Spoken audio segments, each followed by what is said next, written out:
से दुल्हन आ जाए। कन्हैया मैया से निवेदन कर रहे हैं कि मैया मेरा भी ब्याह करा दो। बच्चों को 2-3 चीजों से बड़ा अंदर लड्डू फूटने लगता है। निमंत्रण खाने की बात सुनकर बड़े खुश होते हैं। न्योता खाने जाना है, न्योता में क्या खाएंगे उससे नहीं मतलब, न्योता माने न्योता बहुत खुश होते हैं। घर रोज पूरी बनेगी उससे नहीं मतलब है, लेकिन पापा न्योता हम भी खाने चलेंगे। शादी का नाम सुनकर कैसा लड्डू फूटता है बच्चों के मन में। कन्हैया कह रहे मैया हमारी भी शादी करा दो। किससे करा दो? राधा रानी से करा दो। बहुत अच्छी है, बहुत प्यारी है राधा रानी। राधा रानी के प्रति अपने भाव कैसे प्रकट करते हैं? कन्हैया मैया से कहते हैं, राधिका गोरी से,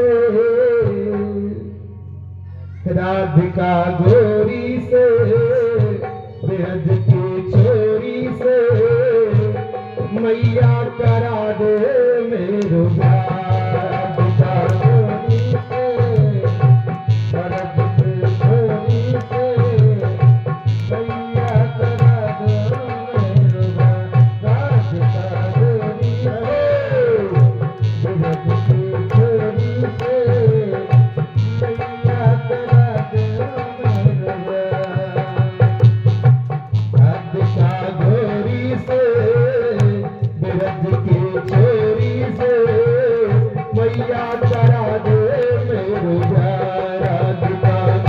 गोरी से, ब्रज की छोरी से, मैया करा दे मेरो ब्याह। जो नहीं ब्याह करावे तेरी गैया नहीं चराओ। जो नहीं ब्याह करावे तेरी गैया नहीं चराओ। जो नहीं ब्याह करावे तेरी गैया नहीं चराओ। जो नहीं ब्याह करावे तेरी गैया नहीं चराओ। आज के बाद मोरी मैया दहली पर ना आओ। आज के बाद मोरी मैया दहली पर ना आओ। आएगा मजा, आएगा मजा, अब हार जीत का। राधिका गोरी से, ब्रज की छोरी से, मैया करा दे मेरो ब्याह। राधिका गोरी से, ब्रज की छोरी से, मैया करा दे मेरो ब्याह। राधिका गोरी से, ब्रज की छोरी से, मैया करा दे मेरो ब्याह। राधिका गुनगुनाते रहे। आज की कथा यही शादी से शुरू हो रही है। शादी से ही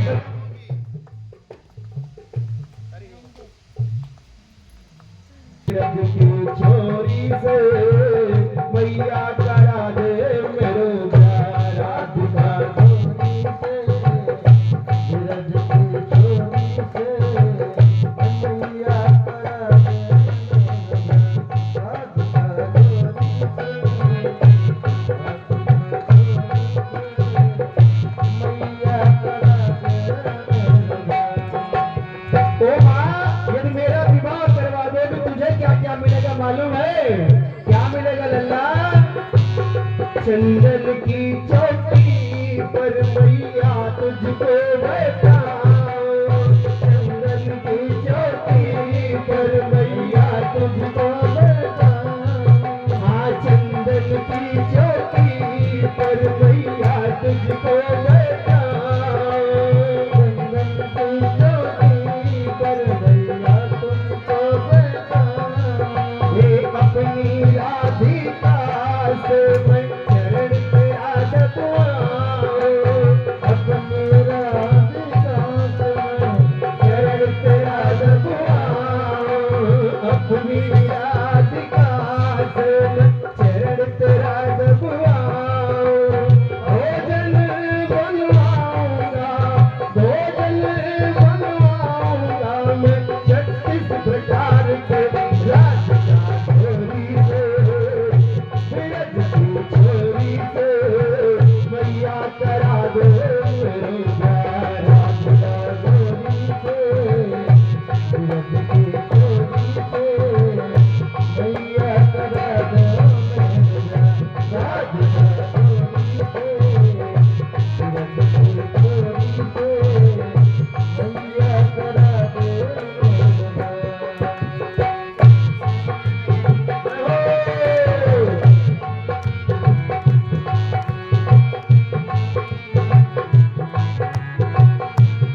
हाँ तो बता क्या कह रहा है।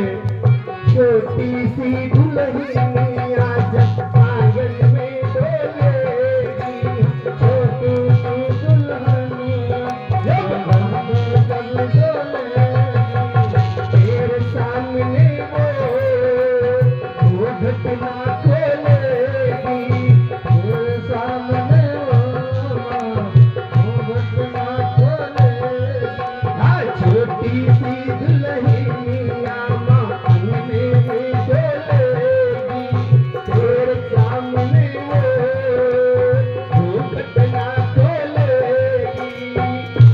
हाँ तेरे सामने मैया वो घटना खोलेगी। दाऊद से जा कहूँगा, मैं दाऊद से जा कहूँगा, वो बेटे के द्वार पे राधिका गोरी से, बिरज की गोरी से मैया करा दे मेरे प्यार, राधिका गोरी से, बिरज की गोरी से मैया करा दे राधिका गोरी से।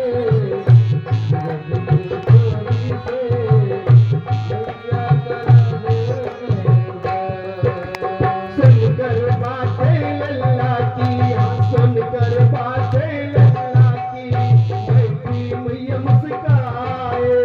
सुनकर बात लल्ला की, बैठी मैया मुस्काए।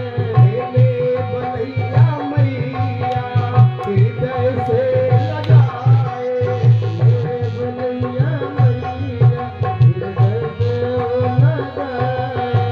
नजर कहीं ना लग जाए रे, नजर नहीं ना लग जाए रे, मेरे लाल को राधिका गोरी से, बिरज की गोरी से मैया करा दे मेरे प्यार,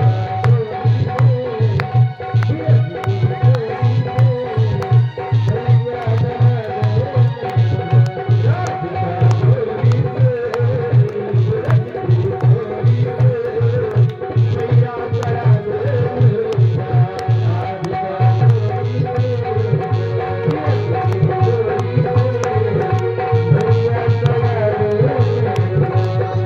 मेरे प्यार, बिहारी लाल की, राधा रानी सरकार की। कंस का किस प्रकार से अत्याचार हुआ, विभिन्न प्रकार के दैत्यों को दानवों को नित्य भेजा करते कन्हैया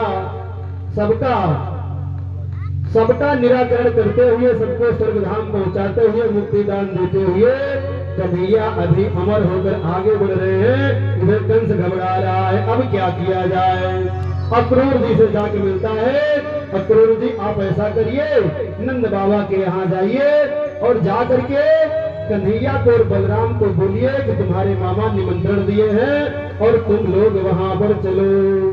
अक्रूर जी सोचे भाई ये कौन सी विपत्ति आ गई, मुझे ऐसा करने के लिए कह रहे हैं कि कंस निश्चित रूप से इसमें इनका राज है और उन बालकों को मारना चाह रहे, इसीलिए वो मुझे भेज रहे हैं। जाना नहीं चाह रहे हैं लेकिन फिर भी जाना पड़ रहा है। कंस का आदेश पा करके अक्रूर जी जाते हैं।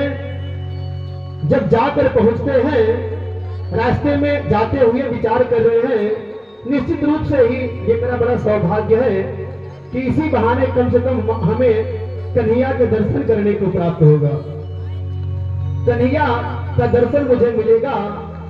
जैसे विभीषण भगवान रामचंद्र जी से मिलने के लिए जब जा रहा है, भले ही वो रावण ने लात मारी थी तब विभीषण जा रहा था, लेकिन मन में वह सोच रहा था इसी बहाने कम से कम वो भगवान रामचंद्र जी से मुलाकात होगी, उनका दर्शन होगा। देखियो ऊंचाई चरण जल जाता, अरुण मृदुल सेवक सुखदाता, पद पर सितरी सिनारे, दंडक कानन पावनकारी, जे पद जनक सुताओ रनारे, भगत को रंग संग धरनारे, हरपुर सर सरोज पद जय, सरोज पद जय, अहो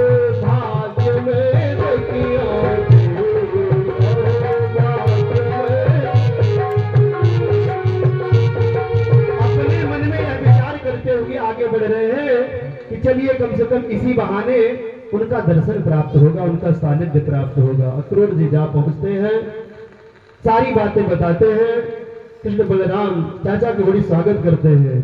शाम को जब सोने जा रहे हैं अक्रूर जी उनका पैर दबा रहे हैं, चाचा जी सही बात बताइए, क्या बात है, कैसी बात है, क्यों बुलाए हैं? सारी बात बताते हैं अक्रूर जी। कन्हैया कहते हैं ये सारी बातें मेरे मैया को मत बताइएगा, मेरे बाबा को मत बताइएगा, वो जाने नहीं देंगे। सुबह मैं चलूंगा आपके साथ, लेकिन ये सारी बातें आप मत बताइएगा। ठीक है लल्ला, जैसा तू कहो। कन्हैया की स्वेच्छा जानकर अक्रूर जी सुबह रथ तैयार करते हैं और मैया जाना नहीं देने चाह रही है, लेकिन कंस का आदेश हुआ है कि नहीं यहाँ आना है और अक्रूर जी लेने आए हैं।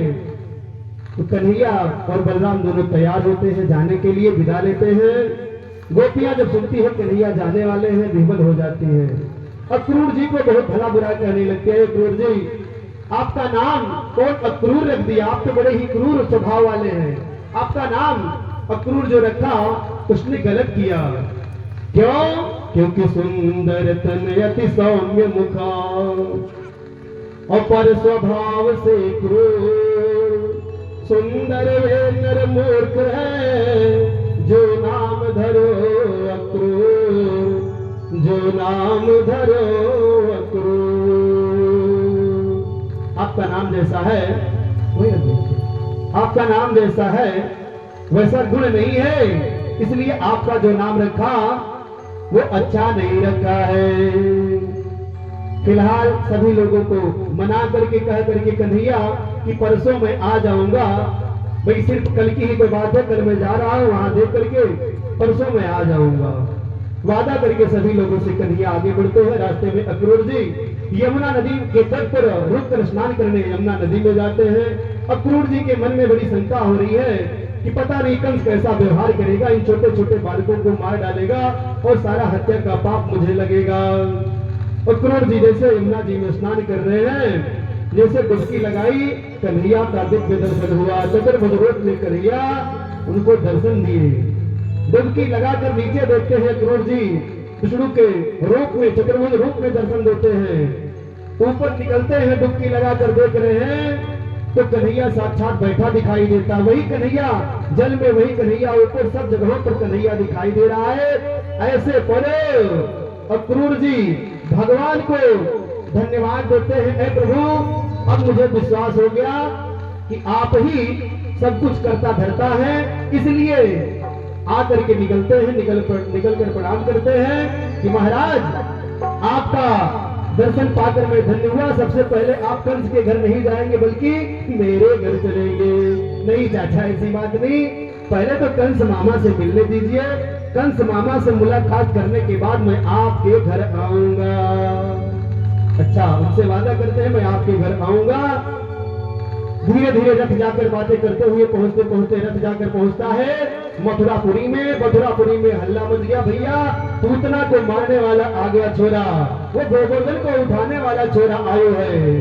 धाये काम धाम सब त्यागी और मनोरंग निधि लूटन लागी।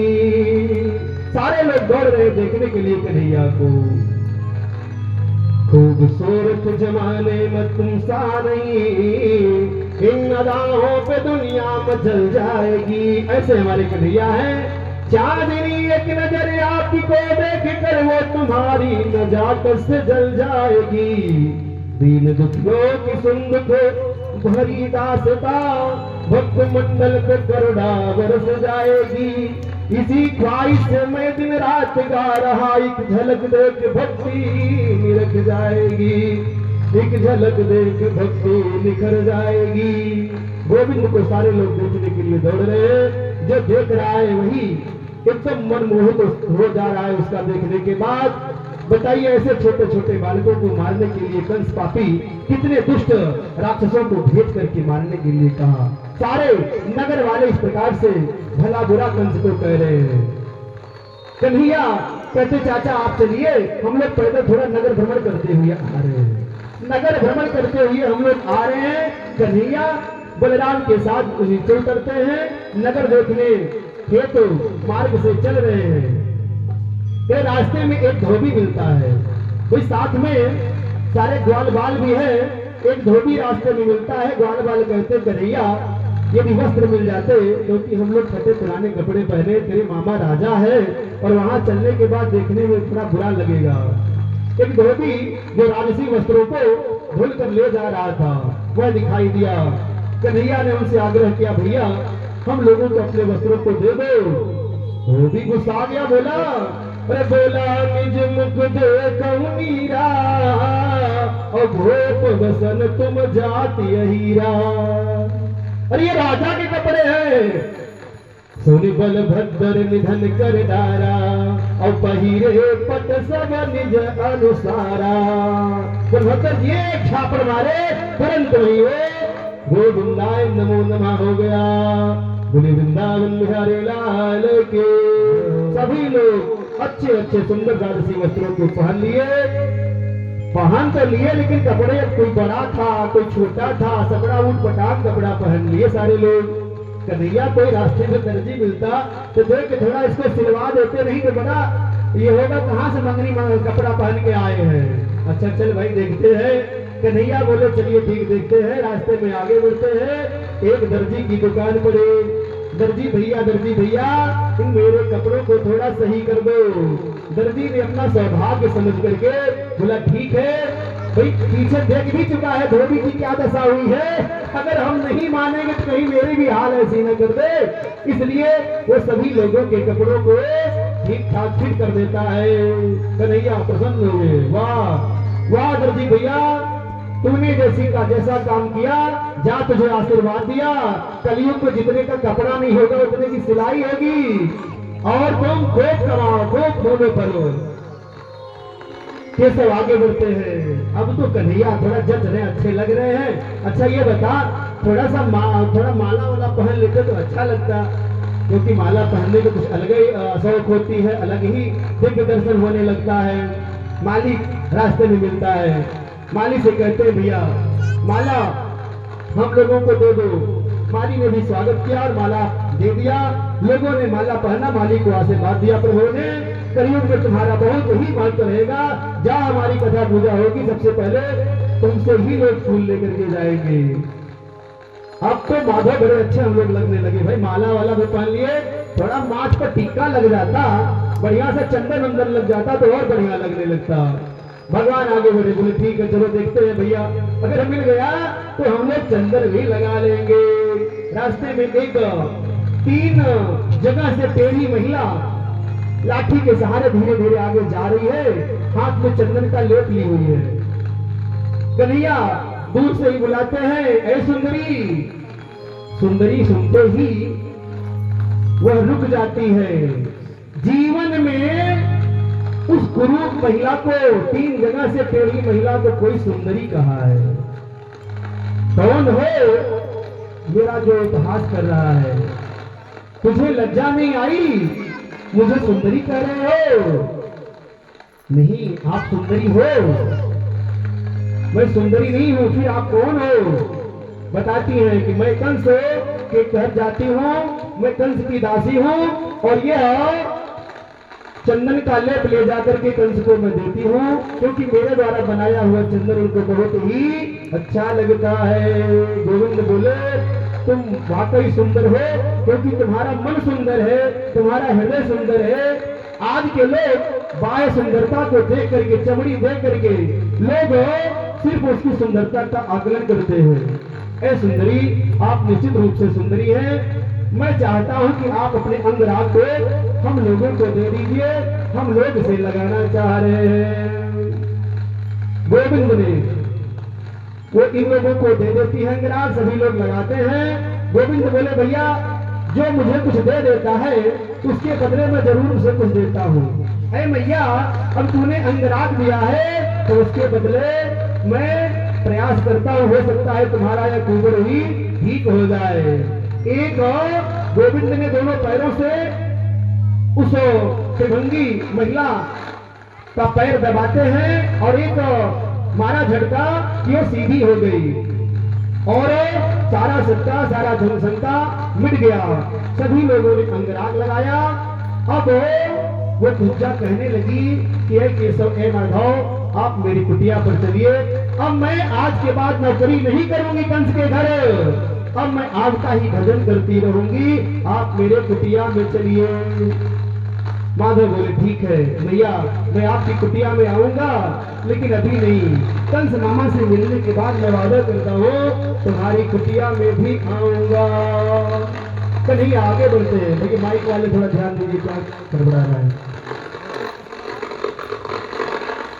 कह रहे हैं कन्हैया आगे बढ़ते हैं, लोगों से पता करते हैं भैया सबसे अच्छा स्थान इस समय कौन सा है यहाँ नगर में। बोले भाई धनुष यज्ञ हो रही है। धनुष यज्ञ जहाँ पर धनुष रखा गया है, बहुत चौकस बंदी लगी हुई है और बहुत सारे वहाँ पर सेना लगे हुए हैं, वहाँ आप जाने नहीं पाएंगे। और वहाँ यदि आप जाए तो दृश्य वहाँ का अलौकिक है। कन्हैया बोले भाई देखने तो मैं जाऊंगा, प्रयास कर लेता हूँ, देखता हूँ कैसे क्या है। कन्हैया जाते हैं धनुषशाला में, जहाँ पर रंगभूमि बना हुआ है। रंगभूमि का पता पूछते पूछते वहाँ पहुंचे और शिक्षकों ने मना किया, परंतु वो माने नहीं। भैया थोड़ा सा छूने दो, छू कर देख ले धनुष कैसी है। अच्छा भाई छू ले, छोटा सा बालक तू कर ही क्या सकता है, तो भैया क्या उठा सकते हैं धनुष को थोड़ा। सारे लोग हंसने लगे, ये बालक है कि मूर्ख है, ये धनुष को उठा पाओगे। भाई अनुमान ले, थोड़ा सा चेक कर ले, उठेगा तो नहीं, लेकिन उठा के देख ले, अगर आप लोग कहें बुरा ना माने। ठीक है देख लीजिए। इतने में कन्हैया तुरंत धनुष उठाते हैं और दो खंड कर देते हैं। बोले वृंदावन बिहारी लाल की, दो टुकड़े कर देते हैं धनुष के। अब सारे सैनिक हतप्रभ रह गए कि ऐसे बालक, ऐसा ही छोटा सा बालक धनुष को ही तोड़ डाला, ये तो महाराज हम लोगों को जीवित नहीं छोड़ेंगे। सारे लोग मारने दौड़े। कन्हैया और बलराम दोनों लोग धनुष के टूटे हुए टुकड़ों को लेकर के उन्हीं से मार मार के सारे सैनिकों को धराशायी कर दिया। दौड़े दौड़े बचे कुचे जो थे दौड़े दौड़े जाते हैं, कंस को बताते हैं महाराज बड़ा गजब हो गया। क्या हो गया?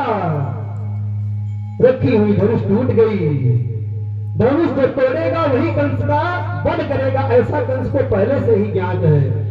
कंस तो एकदम चकरा गया, अब मेरा मृत्यु का दिन आ गया है। कुबलिया पीड़ हाथी जो 1000 हाथियों का बल था, महावत से बोला, महावत रास्ते में ही उसको कुचलवा के मार डालो, उन दोनों बच्चों को यहाँ तक आने न पाए। कुबलिया पीड़ को लेकर महावत बीच में रास्ते में खड़ा हो जाता है। कन्हैया रास्ते से आ रहे हैं। कन्हैया बोले भैया रास्ते से थोड़ा बगल हो जाओ, थोड़ा हट जाओ। क्यों? क्योंकि हम लोग जाना चाह रहे हैं राज दरबार में, राजा से मिलना चाह रहे हैं, तुम्हें इसी रास्ते से जाना होगा। कौन कहे हाथी को हटाने के लिए, बल्कि महावत ने हाथी को थोड़ा सा और हुंकार भरी कन्हैया की तरफ दौड़ा दिया। कन्हैया भी उसका सूंड पकड़कर ऐसा उठा के पटकते हैं, उसका चखना चोर हो जाता है। वृंदावन बिहारी लाल की। कन्हैया आगे बढ़ने लगे। अब कंस सारी बातों को याद कर रहा है कि अब क्या हो रहा है। अब वो दोनों बालक कहाँ पहुंचे, क्या कर रहे हैं। जब देखा कि हमारा कुबलिया पीड़ हाथी भी मारा गया, तो योद्धाओं को मल्ल युद्ध करने के लिए चारूर और अन्य जो योद्धा थे उन लोगों को वहां पर वो रख दिया कि सबसे पहले उससे मल्ल युद्ध करो। उन दोनों बालकों से युद्ध करो तुम लोग। बोले भैया हम वहीं पर, महाराज वहीं पर चकनाचूर कर देंगे, वो आप तक आ ही नहीं पाएगा। कंस का योद्धा चारूर बोला तुम सबसे पहले तो हमसे युद्ध कर, फिर आगे बढ़ेगा। अब सारी जनता चारों तरफ खड़ी है, नगरवासी सब खड़े हैं, नंद बाबा भी आए हैं, ग्वालवाल भी आए हैं, सारे जनता देख रही है। चारों तरफ से सभी लोग खड़े होकर के देख रहे हैं छोटे से बालक से कैसे ये बड़े बड़े योद्धा युद्ध करने की बात को कर रहे हैं। कृष्ण बोले, अरे बोले प्रभु जानत सब कोई, मल्ल युद्ध बिन मेल लोई।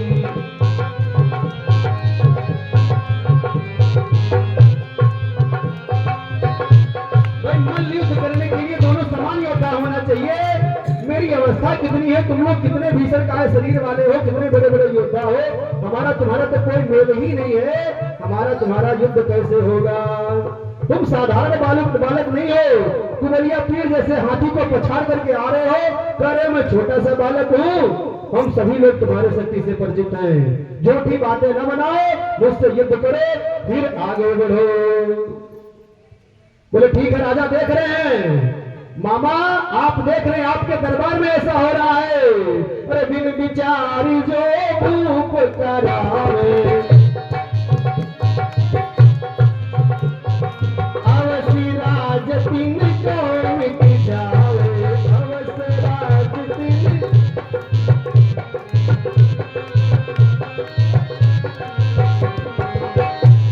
महाराज आप जितना गलत कार्य कर रहे हैं उसका परिणाम आपको ही भुगतना होगा। मेरे योद्धा सही कह रहे हैं, ऐ बालक हो, तो साधारण बालक नहीं हो, हमारे योद्धाओं से युद्ध करो।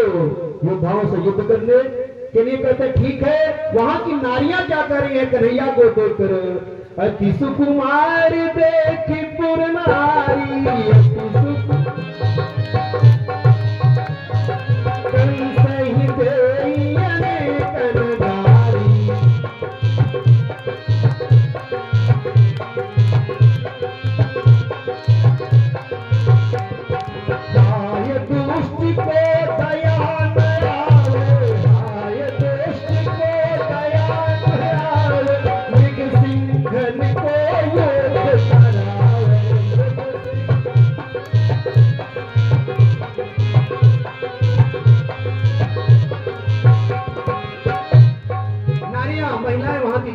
विभिन्न प्रकार की बातें कंस के बारे में कर रही है, लेकिन कंस का विनाश टाले विपरीत बुद्धि, जिसका विनाश होने को होता है तो उसकी बुद्धि भगवान सबसे पहले ही भ्रष्ट कर देते हैं।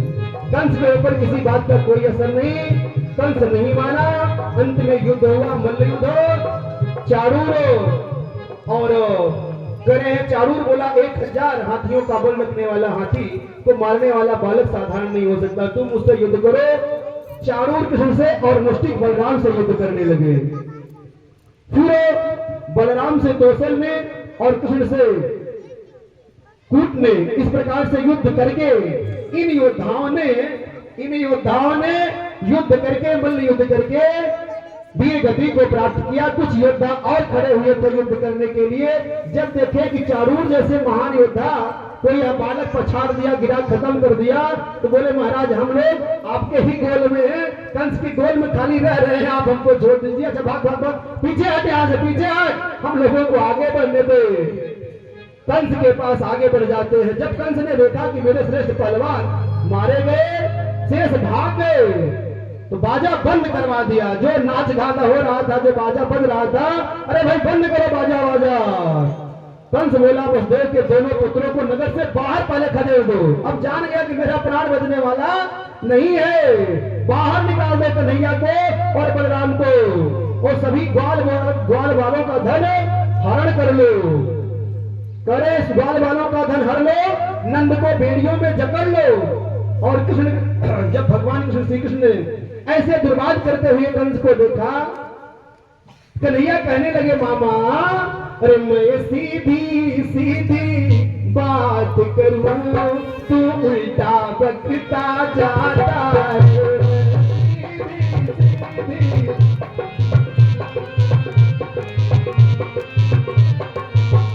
मामा मैं मीठी बात करूं, मामा मैं मीठी बात करूं, तू जरूरता जाता है।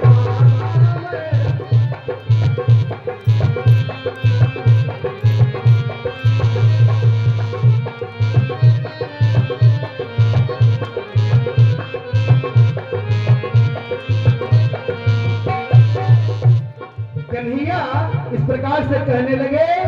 कन्हैया की बातों को सुनकर बलराम कहे, जो ज्यादा मीठा होता है वह अपना नाश कराता है।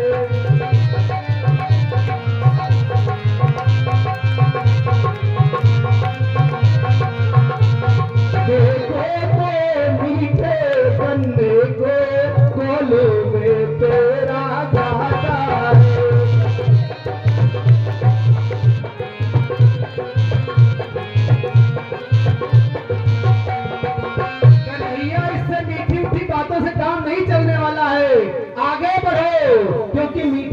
बोलने से यहाँ काम नहीं चलने वाला है, सब जगह मधुर बोलने से नहीं काम चलने वाला है, कहीं पर अपनी वीरता दिखानी चाहिए। अब यहाँ मीठी बातें करने से कोई फायदा नहीं, आगे बढ़ो। कंस तलवार निकाल लिया युद्ध करने के लिए, मारने के लिए। जैसे उद्यत हुआ, भगवान श्री कृष्ण बड़े ही फुर्ती के साथ दौड़कर सिंहासन पर चढ़ गए और जैसे भयंकर विषधर को गरुड़ उठा लेता है, अपनी चोट में पकड़ लेता है, उसी प्रकार से कन्हैया दौड़ करे कंस के बालों को पकड़कर घसीट कर नीचे ला दिए। कंस बोला, भैया इस तरह से मेरे बालों को खींच रहा है तू, बहुत दर्द कर रहा है, छोड़ दे मेरे बालों को। अच्छा मामा, बाल खींचने पर दर्द भी होता है, बहुत अच्छा आपने बताया, मुझे नहीं लग रहा था। तो मेरी मैया का जब आपने बाल खींचा था तो क्या उनको दर्द नहीं हुआ था? अरे कंस, आज तू अपने पापों का, तेरे पापों का घड़ा भर चुका है और आज तू बचने वाला नहीं है। कंस युद्ध हुआ, कंस वहीं पर समाप्त होता है, कंस की मृत्यु होती है। बोले वृंदावन बिहारी लाल की जय हो, सच्चिदानंद भगवान की।